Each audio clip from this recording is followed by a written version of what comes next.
The intricate saga of opiates, from their humble origins in the latex of the poppy flower to the modern cataclysm embodied by synthetic opioids like fentanyl, spans millennia, continents, and cultures.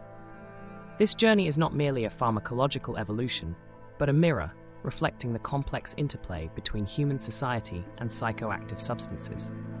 Opiates have served as medicines, commodities, tools of political leverage, and catalysts for social upheaval, each era casting these substances in roles that reflect the zeitgeist of the times.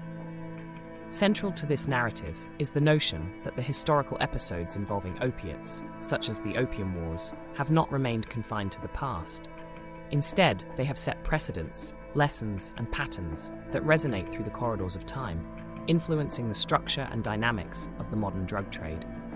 This article posits that the strategies, conflicts, and economic imperatives seen during the Opium Wars provide a playbook that has been repeatedly adapted and applied, culminating in the current crisis represented by fentanyl, a synthetic opioid that has exacerbated the challenges of addiction, enforcement, and international diplomacy.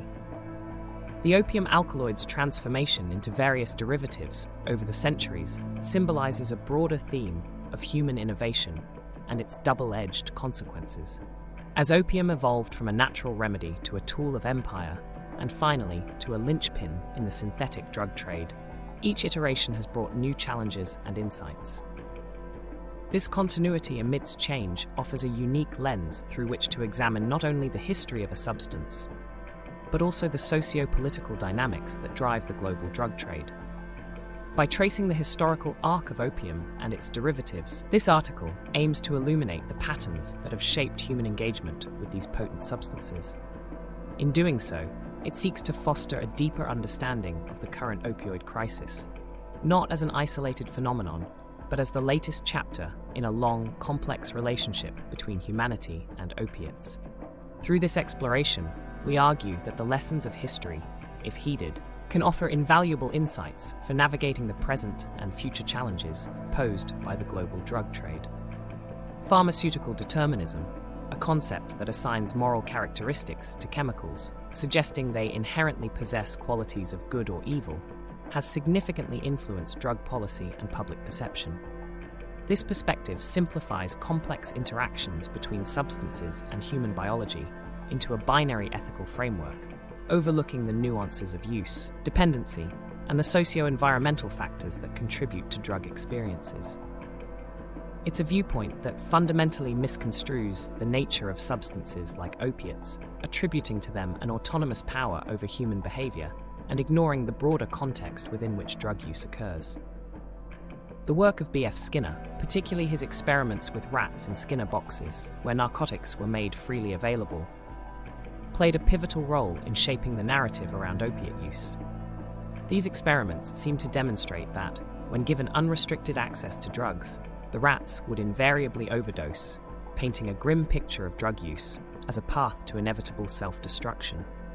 This interpretation reinforced the idea of pharmaceutical determinism by suggesting that exposure to certain substances directly leads to negative outcomes, independent of any other variables. The DARE program, aimed at preventing drug abuse among children and adolescents, further propagated this deterministic view. By promoting Skinner's findings without context, the program contributed to a cultural demonization of opiate use, embedding in the public consciousness the notion that drug use is a moral failing rather than a complex behavior influenced by a myriad of factors. This approach lacked a nuanced understanding of addiction and failed to consider the importance of environment, social connections, and mental health in drug use patterns. The Rat Park experiment, conducted by psychologist Bruce K. Alexander, challenged the conclusions drawn from Skinner's work by demonstrating that environment plays a crucial role in drug consumption behavior. In this study, rats were placed in an enriched environment with space to explore, socialize, and engage in natural behaviors. Unlike their counterparts in the restrictive Skinner boxes, rats in the Rat Park showed significantly less interest in consuming narcotics, suggesting that the conditions of one's environment heavily influence the appeal and use of drugs. Switzerland faced a public health crisis in the 1990s with high rates of heroin addiction and related harms. In response, the country implemented heroin-assisted treatment, HAT, where individuals with long-standing heroin addiction are prescribed medical-grade heroin. This program, coupled with comprehensive support services, has led to significant improvements in health outcomes, reductions in crime, and better social integration for participants. The Swiss model demonstrates the value of addressing addiction as a health issue rather than a criminal one. This body of research invites a re-evaluation of efforts to control individuals' relationships with chemicals. Instead of focusing solely on restriction and deterrence, it points to the importance of creating conditions that make a fulfilling life accessible to everyone. Conditions where the need for chemical escape or relief is diminished. The implication is clear.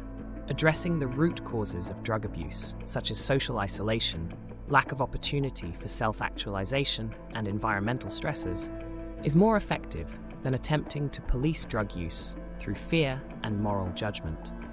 The lessons from the Rat Park experiment underscore the superiority of an approach that prioritizes human well-being and the capacity for self-determination over the punitive and restrictive models that have long dominated drug policy. By fostering environments that support healthy social connections, personal growth, and access to resources, society can reduce the allure of drug abuse as an escape. This perspective champions the preservation of free will and the pursuit of a life that allows for self-actualization and fulfillment, acknowledging that the ultimate antidote to addiction is not control, but compassion and comprehensive support.